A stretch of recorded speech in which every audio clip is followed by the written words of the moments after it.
There's some rusty buildings down there. Let's see the trees here. Let's get down there, come on.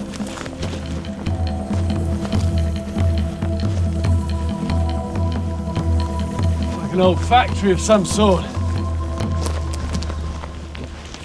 Wow.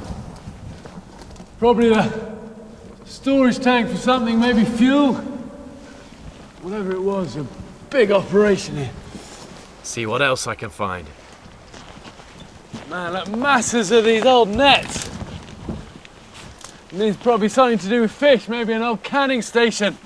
But what a wild, remote place to work. Woo!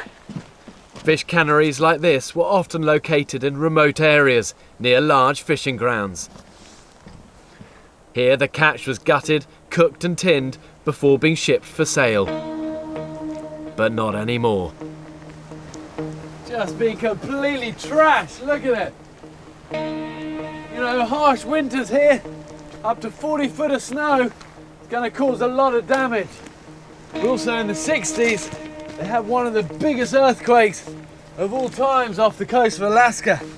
Caused a massive tsunami, ripped through all of these sands and inlets, destroyed masses of local communities, and more than likely would have caused a lot of the damage here.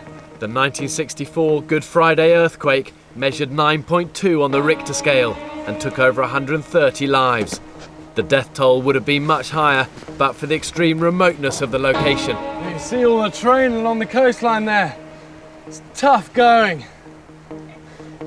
But I reckon with all of these sort of resources around here, better off making some sort of raft and then getting out onto the water itself. Okay. You should be able to cover more distance and have a better chance of being spotted on the sea. But out there, you'll need a sturdy raft. Old beds. Actually, that'd be quite good to lie on for a raft. Also, actually, these old barrels, look. And these are so buoyant, these things.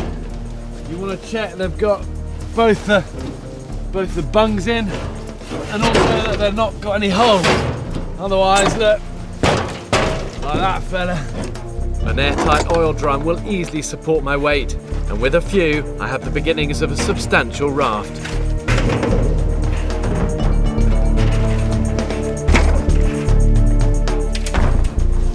It's worth making sure you build a raft close enough to where you're going to launch it. The last thing you want to do is build a thing, especially when it's out of metal, and then not be able to drag it down there. I see the tide's coming in here, so it's probably about right.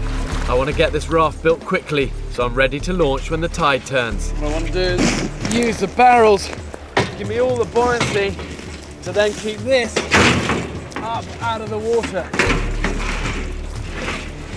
A couple of bits of wood across here, and then lash that all down.